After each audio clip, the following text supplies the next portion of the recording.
everybody. Hope you're having the best day of your life. And if you woke up in America this morning, congratulations. You are the 1% of all time. That's my story, and I am sticking to it, baby. Today, we're going to be talking about life, and we're going to be talking about death. We're going to be talking about your choice. Now, this is a very personal issue with me for a lot of reasons. My son Joseph's about 17 months old now. And my son Joseph is, he is the most amazing young man. He's got the bluest eyes. He laughs, he plays, he's so curious. And I mean, he's just running around and laughing and loving life. It's like he knows. It's like he knows. What does he know? Well, this lady that we hadn't even probably talked to in about 10 years, we used to go to church with her about 12 years ago. She contacts my wife, and she tells my wife a story about a young girl who was going to have an abortion. And this lady tells this young girl, don't have an abortion.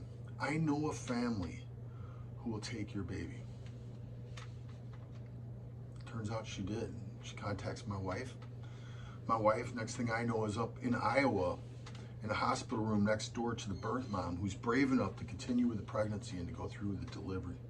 Thank you so much. Thank you, Lord Jesus. What a gift Joseph is. As soon as he was born, the nurses ran him right over to my wife and put him right on my wife's chest. And he's been there ever since. I'm 54 years old. When my son Joseph is 18, I'll be 71. True story. But I trust God. I trust God. God will provide for us. He'll take care of us. He always has. He always will. My son Joseph will be okay. God will give me the strength I need. God will give my wife the strength she needs. We will be okay. Let's get on with the story. Contrast that beautiful story of my son Joseph, full of life and energy and just playing and running, and oh my gosh, it's so amazing. He by the way, is the champion. He's the youngest kid to ever crawl out of a crib on his own. Our kids, I mean, this guy is something, man. He is just fun, all right? It's like I said, he knows that he survived. Contrast that to my son Josiah. So my wife and I, we had a little baby, Matthew, at the time. And when we found out that we were going to have another baby, Matthew was 8 months old. So Josiah and Matthew were going to be the closest in age of all of our kids. My wife and I have 12 kids, by the way, so whatever you think of that. Anyway, so we had two other kids, Reagan and Grace, who were 18 months apart, and Josiah and Matthew were going to be 17 months apart. And we were just fired up. And we're excited. Right before the 20th week of pregnancy, we got the second ultrasound. Now, up until this point, I'm always really cautious. I keep my guard up. I don't want to take a chance. Like something could be wrong with the baby, and you open up your heart and it just crushes you. So I always had my guard up.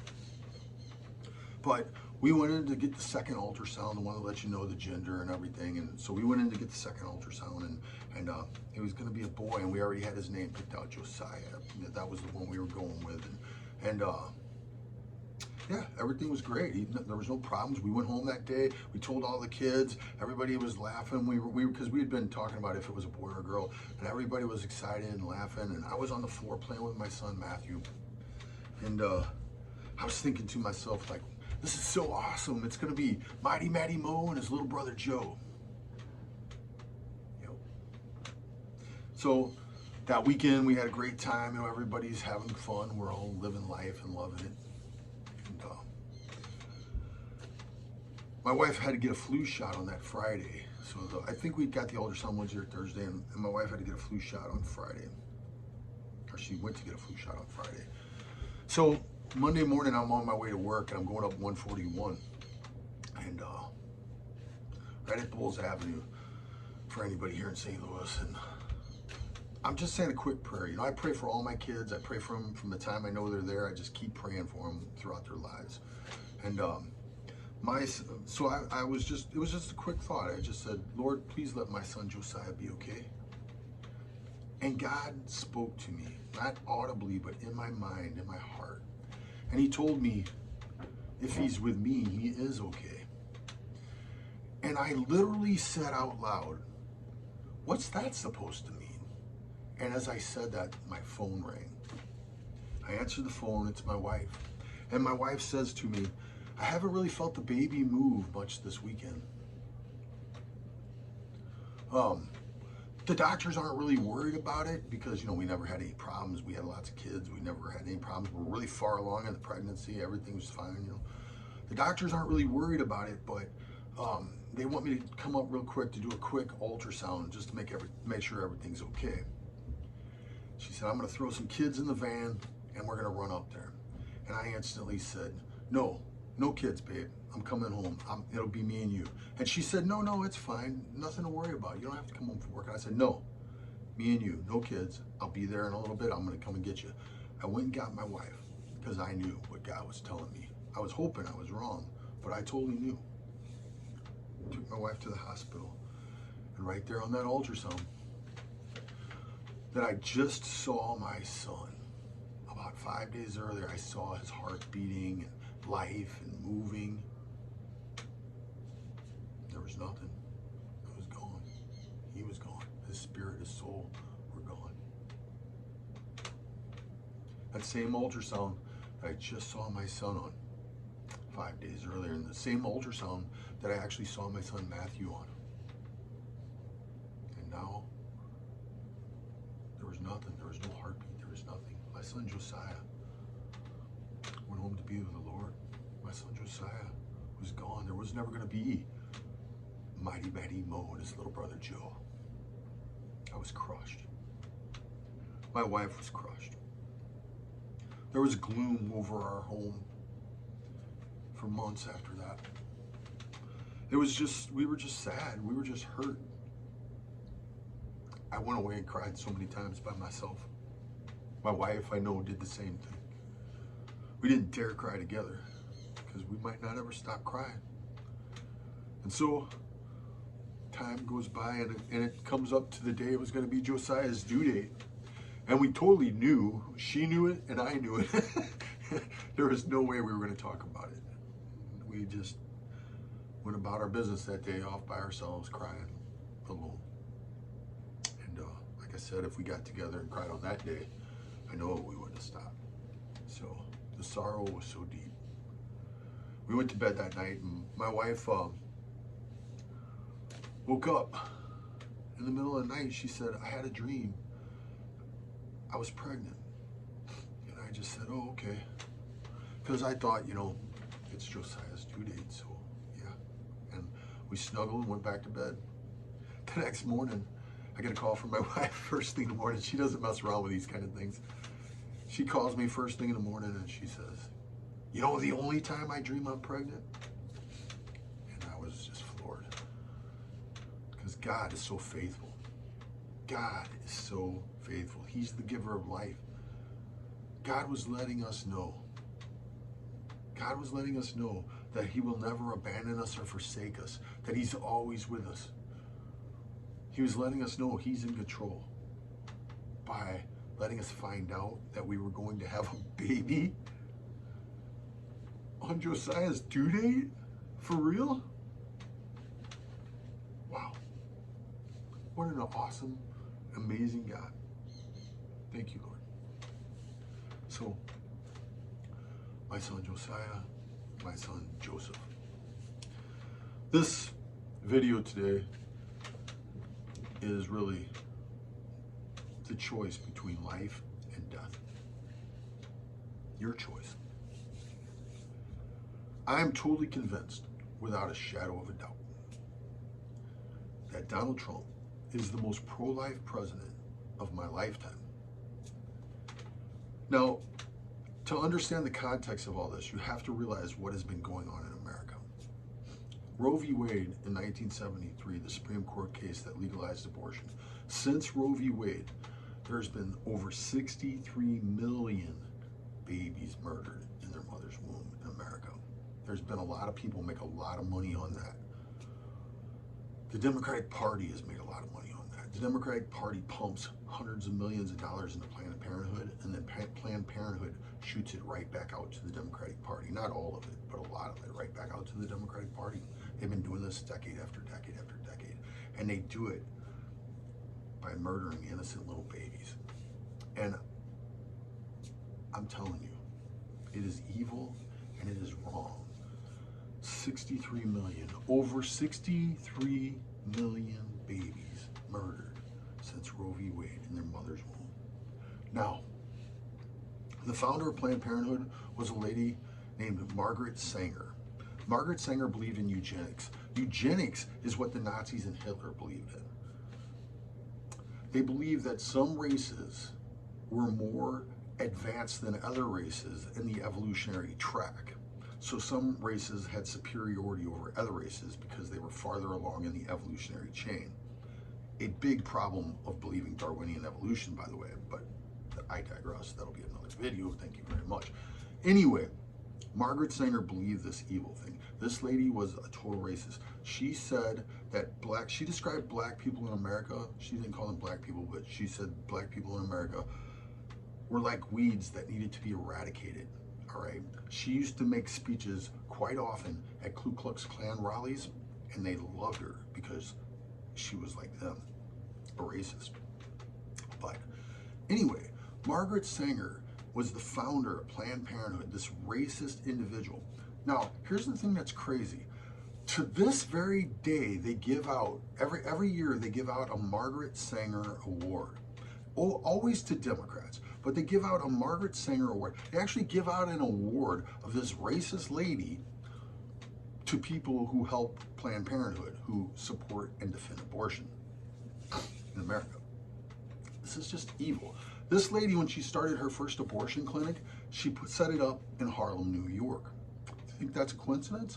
To this very day, 87% of all abortion clinics in America are within walking distance of a predominantly Black American community. 87%. How does that translate itself out? Out of the 63 million plus babies who have been murdered in their mother's womb, 22.5 million of them were Black American babies. Now, Black women represent 6.5% of the American population, but represent 33% of all abortions. Why is this? Because they have been racially profiled, all right? This is racially targeted, all right? This is a very evil thing that the Democrats have been doing for a long time, but they make so much money on it that they can't stop, all right? We need to help them with that. And that's where Donald Trump comes in, because Donald Trump is the most pro-life president of my lifetime, as I said. Now, when he said he was pro-life, all my conservative friends who are never Trumpers did not believe that. And so I was kind of like, let's see. I mean, let's see what he does. He gets in the second debate against Hillary Clinton at WashU here in St. Louis. And Donald Trump does the most amazing thing I've ever seen in a presidential debate. Hillary Clinton lays out this case. She's asked about her position on abortion, and Hillary Clinton lays out this very articulate, perfectly crafted over decades case with all the perfect wording and all the politically correct jargons and everything all perfectly laid out. Beautiful layup. Hillary Clinton, that's a layup question for her. She's been doing this question her whole entire life. Boom. She nails it. And to tell you the truth, she probably nailed it as good, if not better, than any Democrat politician I've ever seen in my lifetime. What's Donald Trump going to do with that? Donald Trump looks right into the camera, and he does something that's absolutely amazing. He says, "Did you hear that? That's disgusting." Whoa. When he did that, you got to realize what he did. He said, "Did you hear that?" He's telling us as Americans, did you hear what she said? Because we became so complete. All those words, we heard them so many times. Our ears were dull. Our hearts were dull. We didn't respond like we should have when you think about the fact that there's literally a baby being murdered inside the mother's womb. Okay, we were beaten down over time. Our hearts were numb. Our ears were numb. And Donald Trump, this crazy dude, says to America, did you hear what she said? He's telling America, listen to that with fresh ears. Listen to it with sharp ears. Listen to it with a soft, compassionate heart. She just said what she just said. That's disgusting. And I was floored. That's the strongest pro-life defense I've ever heard from a Republican or any politician for that matter. All right. That was, matter of fact, that's a stronger pro-life defense than I've heard from most preachers. Okay. That's, I mean, powerful. And that was when I knew Donald Trump was going to be serious. So if he ever became president, he was going to be a really good one from the perspective of pro-life. And sure enough, praise God, Donald Trump wins the presidency. Donald Trump gets into the presidency. First thing the guy does is reinstate the New Mexico City Agreement. The New Mexico City Agreement is an agreement that no U.S. taxpayer dollars can go to any organizations overseas to support abortion. Usually what happens is when a Republican becomes president, they reinstate the New Mexico Agreement. When a Democrat becomes president, they get rid of it. Donald Trump does the normal Republican thing, but then he adds to it.